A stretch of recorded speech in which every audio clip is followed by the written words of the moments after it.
The Silent Guardian. Sundar Pichai sat quietly by the window of his private office at Google headquarters. The view stretched far over Mountain View, California, bathed in the soft gold of an early morning sun. He sipped his green tea, thinking over the day's meetings, but his mind wandered. He was tired, not physically, but emotionally. He had achieved more than he ever imagined, but something felt distant lately, like a part of his journey was going unnoticed. Outside his office, a man in a simple black suit stood still. Rajiv, Sundar's personal bodyguard. For 15 years, Rajiv had followed him through countries, boardrooms, and even remote tech conferences, in places most people couldn't find on a map. Never once did he ask for attention. Never once did he fail his duty. He had become invisible to the world, but not to Sundar. There were rumors around the office, whispers from assistants and security personnel, something about Rajiv not being well. Sundar dismissed it at first. Rajiv had always been the image of discipline. But today, as he caught a glimpse of Rajiv through the tinted glass, something unsettled him. Rajiv's hand trembled slightly. Sundar leaned forward. It wasn't the kind of tremor that comes from age. It looked deeper, like it was coming from inside, like his body was fighting something. He decided to watch more closely over the next few days. What he saw broke his heart. Rajiv would disappear to the restroom more often than before. His steps were slower. During a security briefing, he leaned on the table for support when he thought no one was looking. Sundar noticed it all. Still, Rajiv showed up every day, polished and silent, pretending to be fine. One morning, Sundar made a quiet decision. He called an old friend, Dr. Vinay Kapoor, one of the top private physicians in the country. Without revealing too much, Sundar asked him to discreetly observe Rajiv. A few days later, Vinay called him back. The news hit Sundar like a train. He has stage 3 lymphoma, Vinay said softly. He hasn't been getting treatment. He's either hiding it or doesn't have access to the care he needs. Sundar's world stopped for a moment. Why didn't Rajiv tell them? Why did the man who had saved him from a knife attack in London, stood like a rock during protests in Delhi, and once carried him on his back through a snowstorm in Davos, keep something so serious from him? He didn't wait. Sundar canceled all his meetings for the next 3 days. He walked down to the security floor himself. Everyone was stunned. No one had ever seen him there before. He asked to see Rajiv in private. Rajiv entered the small conference room with his usual quiet respect. Sundar stood up and looked him in the eye. "Why didn't you tell me?" Rajiv stiffened. He opened his mouth to speak, but no words came. "I know," Sundar said gently. "You're sick, and you didn't tell anyone." Rajiv looked down. Shame flooded his expression. "Sir, I didn't want to be a burden. You've trusted me with your life. I couldn't afford to appear weak." Sundar stepped closer. "You are not weak. You are the strongest man I know. But even strong men need help sometimes." Tears welled up in Rajiv's eyes. It was the first time Sundar had seen him cry. "You've protected me for 15 years, Sundar said softly. "Now let me protect you." Rajiv tried to object, but Sundar raised his hand. "No arguments. You're taking time off starting today. I've already arranged everything." "Everything, sir. Everything. You'll have the best doctors, the best treatment. And you won't be alone. I'll be there." Rajiv's breath caught in his throat.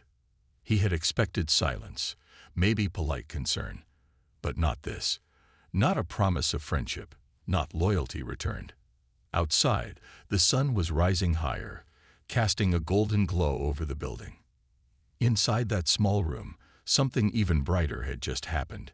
Human connection, kindness, and gratitude had turned into a promise that would change both their lives forever. A warrior's silence, a friend's vow. The world outside continued like nothing had changed. News headlines moved from one tech breakthrough to another. Financial markets buzzed. Social media spun in its endless storm. But inside Sundar Pichai's private world, something fundamental had shifted. He couldn't focus in meetings anymore. He would nod, take notes, and listen, but his thoughts always drifted back to Rajiv. The man who had stood by him like a shadow for 15 years was now battling something he didn't speak of, a war inside his own body, and he had chosen to fight it alone. But not anymore. "Cancel everything this week," Sundar told his assistant with a calm but firm voice, "and arrange a car. I'm going with Rajiv." "Sir, where?" "To his home, to his hospital, to wherever he needs me." The assistant hesitated for a second, surprised, but quickly obeyed. That afternoon, Sundar knocked on Rajiv's apartment door. It was a modest place on the outskirts of the city. Not the kind of home you'd expect from someone who worked for a billionaire. But Rajiv had always been simple, disciplined, focused. Rajiv opened the door and froze. "Sir, I told you I'd be there. I meant it." Rajiv stepped aside slowly, letting Sundar in. The place was clean. Too clean. Like someone was trying to control everything, because the one thing they couldn't control was destroying them from the inside. A few minutes later, they sat across from each other at a small wooden table. No guards, no assistants, just two men, one once protected, the other now protecting. "How long have you known?" Sundar asked gently. Rajiv didn't speak at first. He looked down at his hands. "About 8 months," he said quietly. "I was diagnosed late. I thought it was a flu, or just stress." "Why didn't you tell me?" "You were building the future, sir. I was just trying not to fall apart." The silence that followed was heavy. "And the treatment?" Sundar asked. "I tried. The basic ones. Public clinics. Long lines, low success rates. I used up all my savings. The rest, I just kept going." Sundar looked around. There were signs everywhere. Hidden medications in drawers, receipts from pharmacies, heating pads, and a small notebook with carefully written entries. Rajiv had been tracking his pain, his energy, and his symptoms, alone. "You're not doing this alone anymore," Sundar said firmly. Rajiv opened his mouth to protest, but Sundar leaned forward. "Do you remember Geneva?" Rajiv nodded. "You mean the time someone followed you from the conference hotel?" "Yes, you spotted him. You got between him and me without a second thought." "It was my job." "No," Sundar said. "It was your heart." He paused. "This, what I'm doing now, isn't my job. It's my heart." Those words hit Rajiv like a wave. He blinked rapidly, fighting emotion. All his life, he'd been trained to be calm, to be still. But Sundar's words cracked through that wall. A tear rolled down his cheek. "I don't deserve this," he whispered. "Yes, you do," Sundar replied, without hesitation.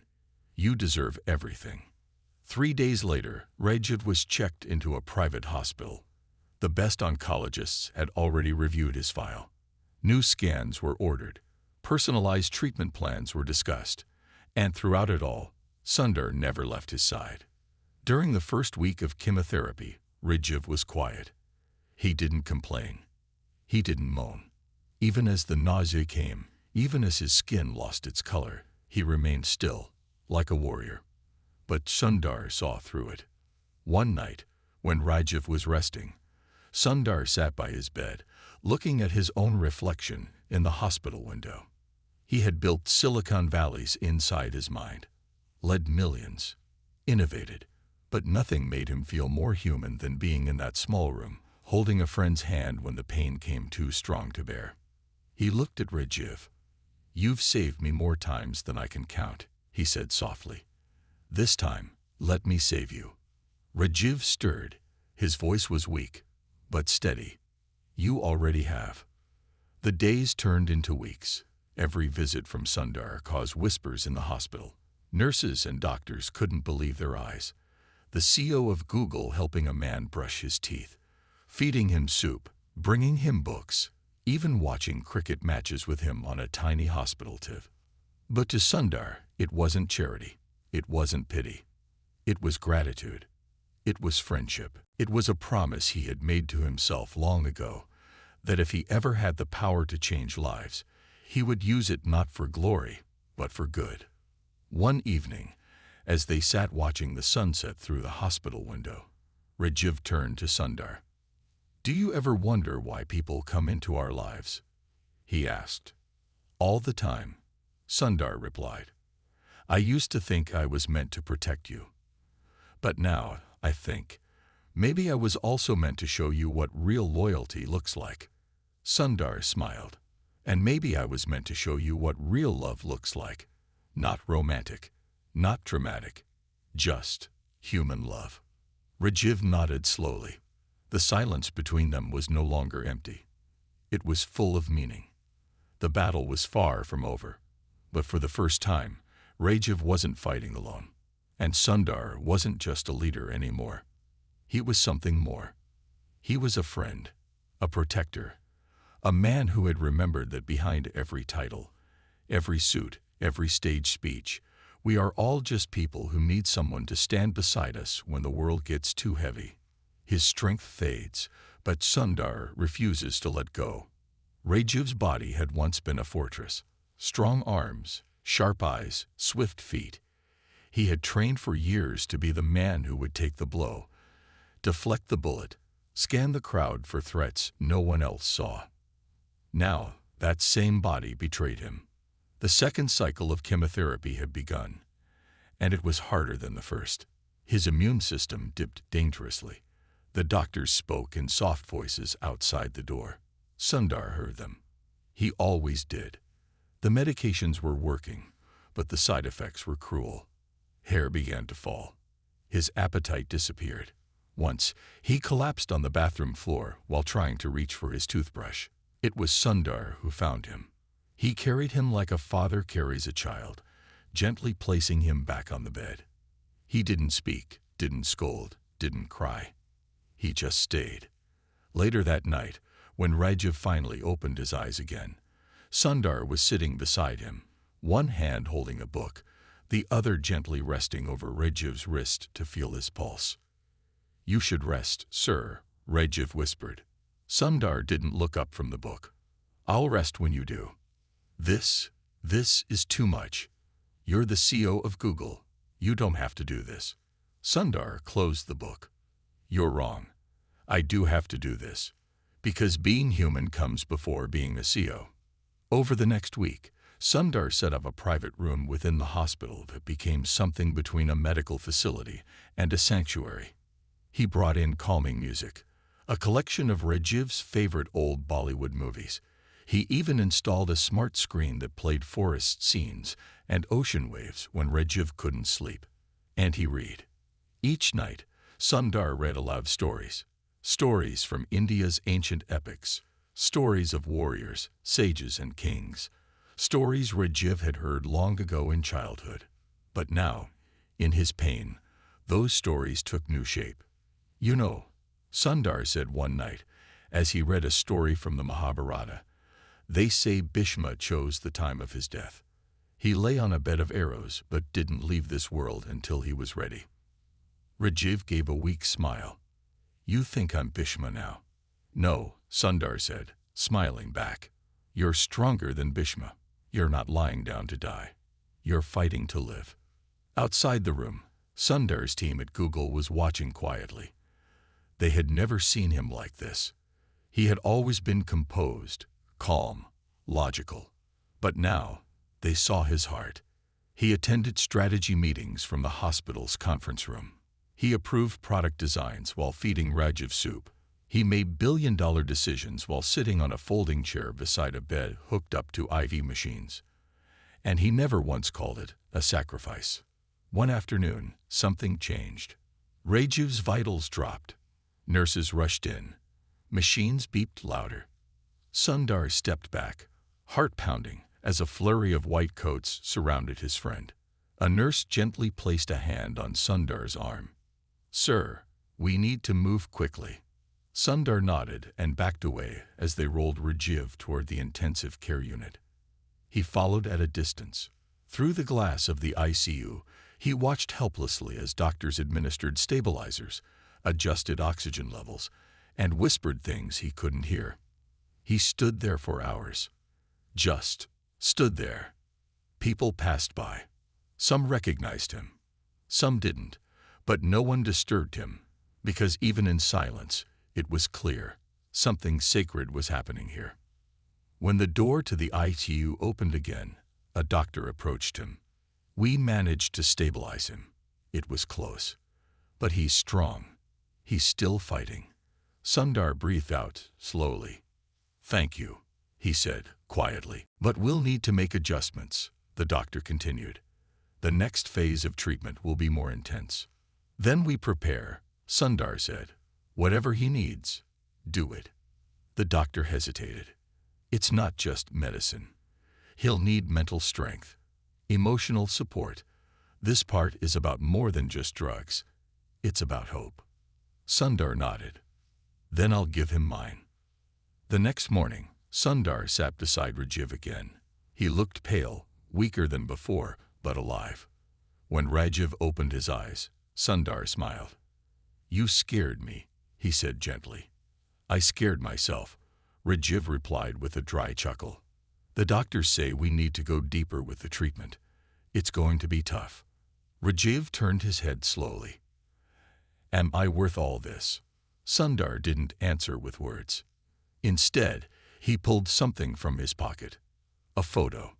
It was from 15 years ago, his first international press conference after becoming CEO. In the background, barely visible, was Rajiv standing in the shadows, alert and steady. "You've been there for every important moment of my life," Sundar said. "But I never told you that you were one of the reasons I could face those moments with courage." Rajiv blinked away tears. "You've always been more than a bodyguard to me," Sundar continued. "You're my shield, my quiet strength, my friend. And now, I want the world to know that." "The world?" Sundar nodded. "Yes, it's time they heard your story too." A few days later, Sundar published a personal blog. He didn't name Rajiv, didn't share photos, but he wrote about a man of few words and unshakable loyalty, who had protected him for years and now needed the same in return. The blog went viral. Millions read it, thousands sent in messages of support, and something unexpected happened. Letters began arriving at the hospital.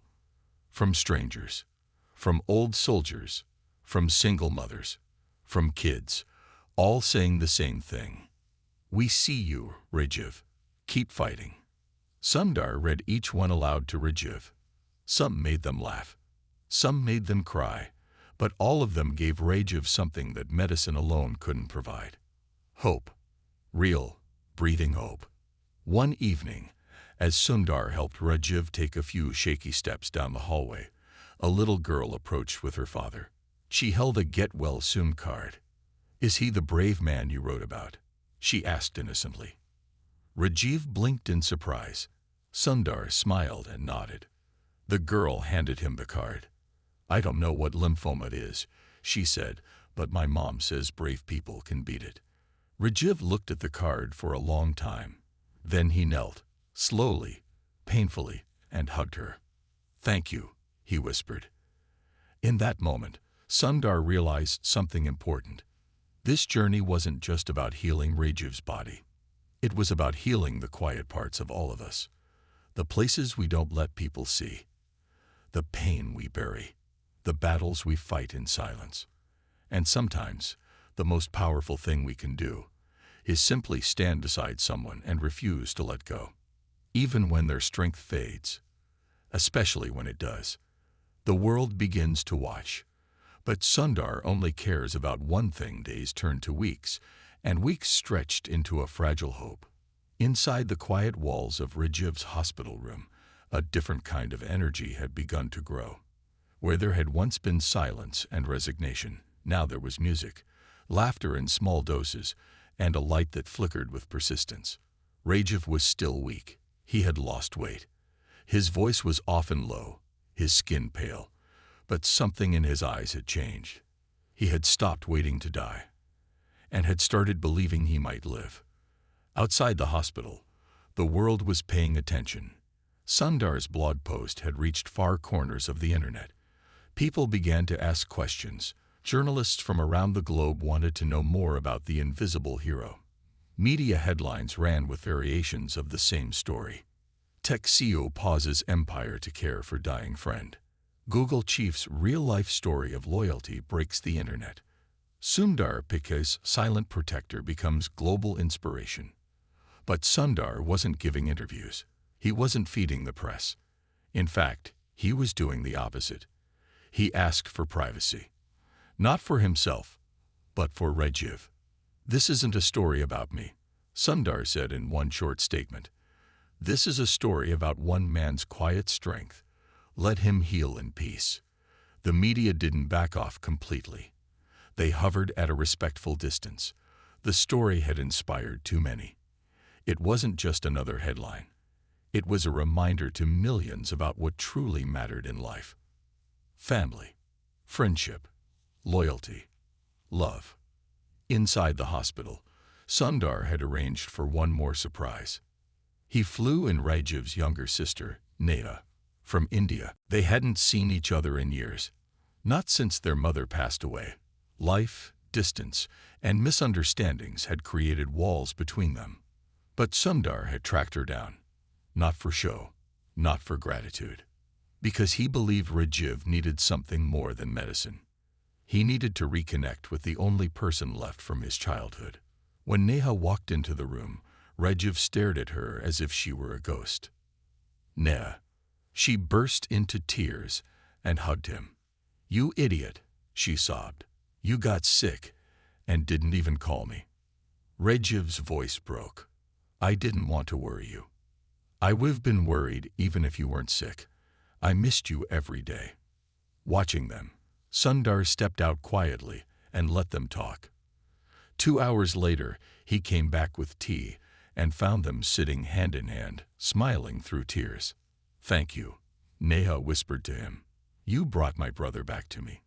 "He never left," Sundar said. "He just needed a little help finding his way again." The next day, Sundar did something unexpected. He canceled a major keynote speech. The event had been in the works for months.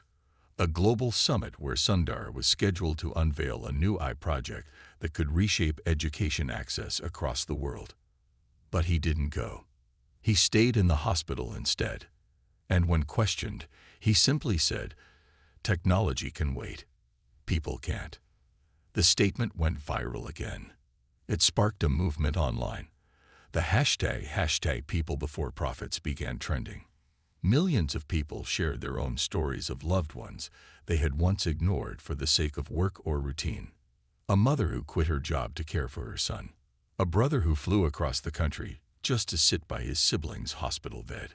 A student who chose to spend her final year of college helping her grandfather walk again. All of them inspired by a CEO who had stepped away from the stage, not to escape the spotlight, but to shine it on someone else. Back in Rajiv's room, his condition had stabilized. He could walk short distances now, eat small meals, laugh at Sundar's terrible jokes, even flirt lightly with a nurse who had taken a liking to him. But the battle wasn't over. A third round of treatment was approaching, and with it came risk. The doctors warned Sundar in private. "His spirit is strong, but his body is worn. We're in the gray zone now. If he makes it through this phase, there's real hope." Sundar nodded. "Then let's walk through the gray together."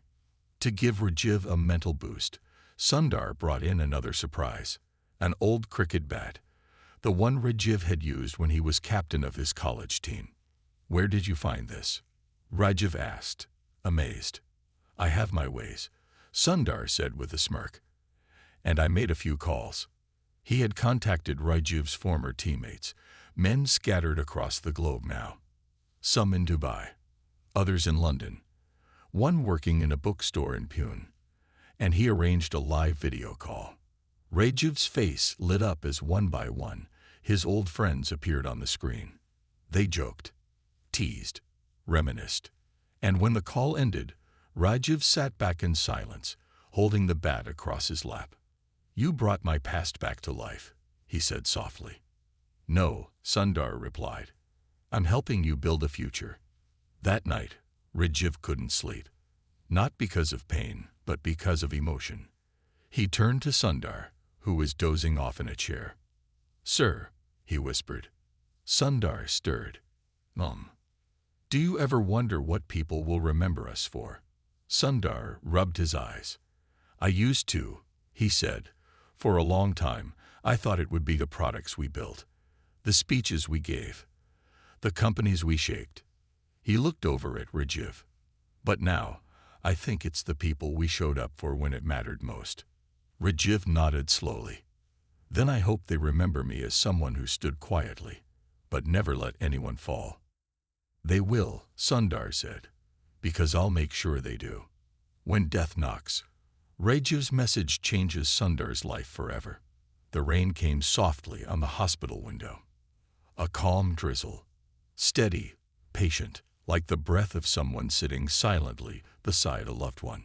Sundar was by Rajiv's side again, as he had been for nearly every day since this journey began. The lights in the room were dim. Monitors blinked gently. Oxygen hummed through a nasal tube. The air smelled of antiseptic and warm broth.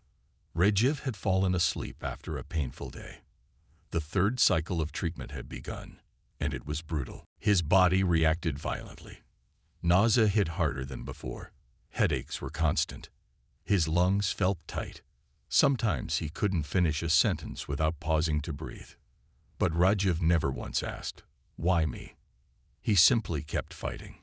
Still, Sundar could feel it. Death had stepped into the hallway.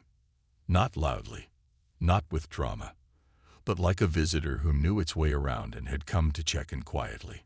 And that night, Rajiv knew it too. Around 3:17 a.m., Rajiv woke up. His eyes blinked slowly, and he whispered, "Sir." Sundar stirred, wiping sleep from his eyes. "I'm here." "You always are," Rajiv whispered with a weak smile. He looked tired, more than tired, as if his soul itself had begun to pack up bags he hadn't realized were full.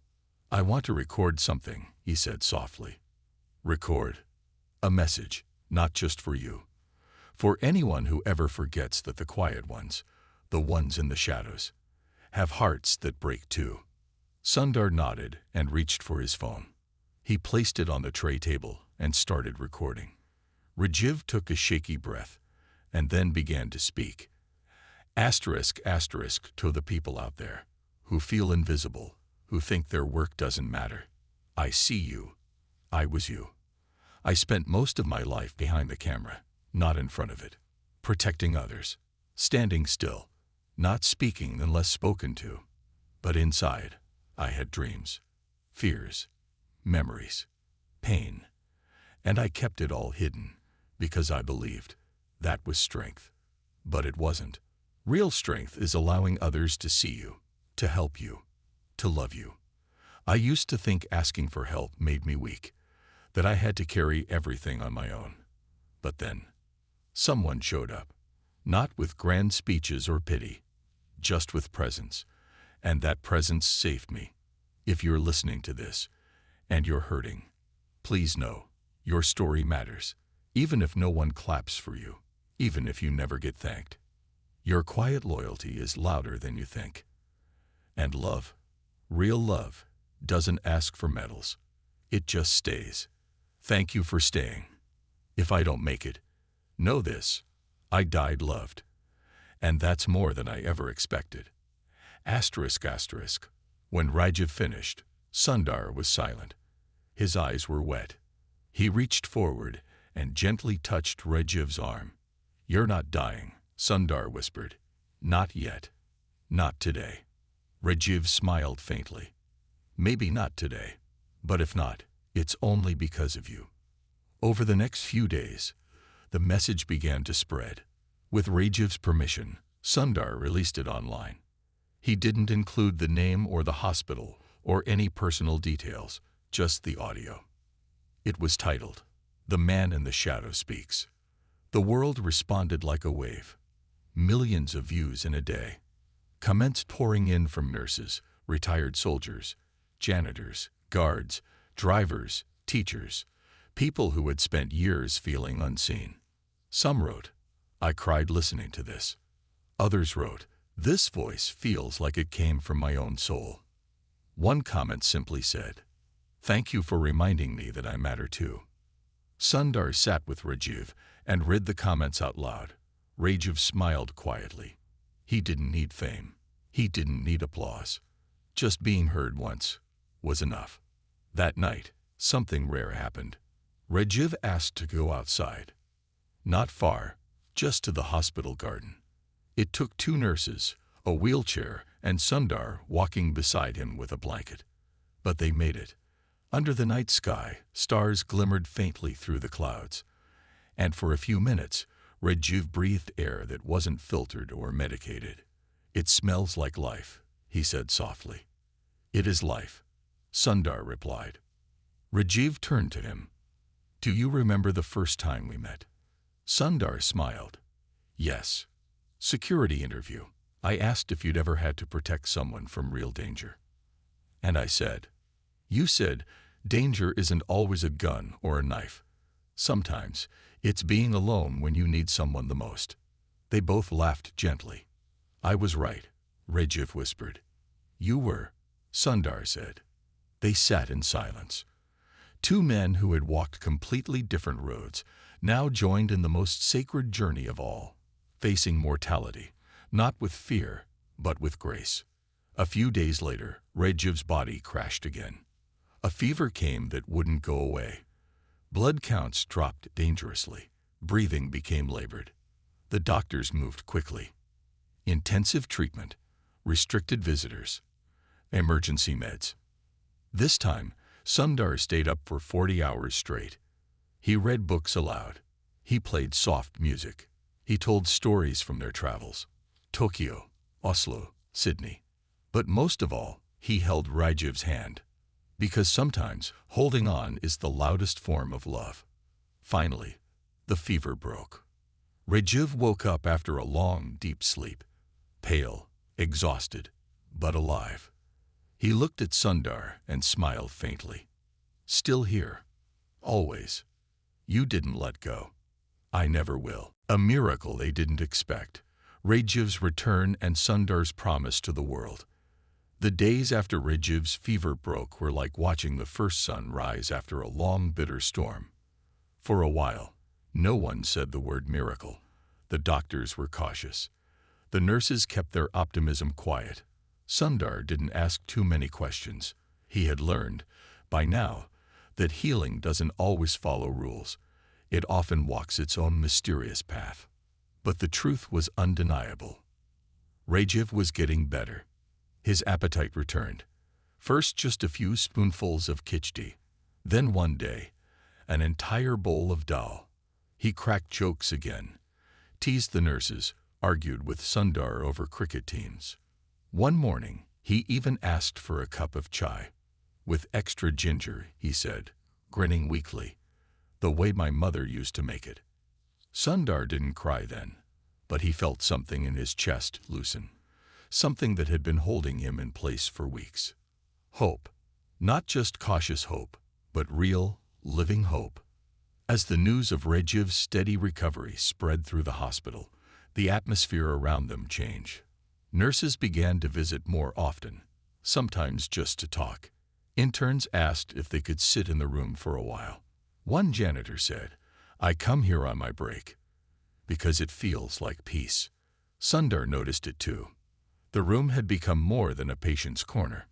It had become a place of healing, not only for Rajiv, but for everyone who entered. Doctors began bringing in patients who had lost the will to fight. They'd let them listen to Rajiv's audio message. Many of them cried. Others held his hand. A woman with breast cancer said, "Your words gave me the strength to try one more time." A teenager battling leukemia whispered, "I didn't think anyone understood until I heard your voice." Rajiv's room became known as the lighthouse, and Sundar made a decision. He would not allow this moment to be forgotten. He called his team and asked them to develop a digital platform, a space for invisible heroes. Drivers, cleaners, guards, aides, janitors, caregivers, anyone who spent their lives serving, protecting, supporting, without ever being seen. The platform was called Project Shadowlight. Its mission: to shine a light on those who serve in silence. And its first post, Rajiv's message, the full one, unedited, untouched. Sundar uploaded it with a simple caption: for the protectors, for the givers, for the ones who never asked to be seen, but deserved to be. The response was overwhelming. Within a week, Project Shadowlight had over 2 million submissions. Photos of a grandmother who cleaned school classrooms for 40 years. Videos of sanitation workers dancing while cleaning streets. Stories from people who worked night shifts while raising families. They weren't celebrities. They were heroes. And Sundar was determined that the world would never look away again. Back in the hospital, Rajiv was walking again. Slowly, at first. 5 steps, then 10, then down the hallway with a walker. Each step was celebrated like a victory. Doctors began whispering the word they hadn't dared say for months: remission. And one crisp morning, just as a pale blue sky opened up over the city, Rajiv was discharged. Sundar was the one who wheeled him out. As the hospital staff clapped softly, Rajiv waved, eyes shining. "Never thought I'd make it," he said. "You didn't just make it," Sundar replied. "You made others believe they could too." They didn't go home right away. Instead, Sundar had arranged a special stop, one of Google's smaller campuses, where a surprise gathering had been planned. When Rajiv entered the hall, he was greeted not by executives or engineers, but by people he had never met. Cafeteria workers, security guards, janitors, drivers. They held signs that said, "Thank you, Rajiv. We see you now. Your voice helped me heal." Some wore ribbons that said, "Shadowlight Hero." Rajiv stood there, speechless. Sundar leaned close and said, "You always protected us. Now we protect your story." As Rajiv adjusted back to a quieter life, Sundar kept his promise. Project Shadowlight grew into something massive. Corporate giants adopted it. Schools introduced it. Even government programs began using it to identify and honor under-recognized contributors to society. Awards were created, not for CEOs or actors, but for unsung helpers, those who held umbrellas for the elderly, those who stayed behind to clean up after parades, those who watched over children at school crossings, and each award was named the Rajiv Medal. When Sundar announced it publicly, Rajiv protested. "Sir, this is too much." "No," Sundar said. "This is just enough." One evening, Sundar and Rajiv sat on a rooftop garden watching the sun go down. They drank chai together. No cameras, no reporters, just 2 men who had crossed a battlefield together, not with weapons, but with faith. Rajiv sipped his tea and said, "You changed my life." "Sir, you changed mine first," Sundar replied. Rajiv looked at the horizon and whispered, "I thought I was just a shadow. But now, the world sees your light," Sundar said softly. The final vow. Sundar's gift that brings the world to tears.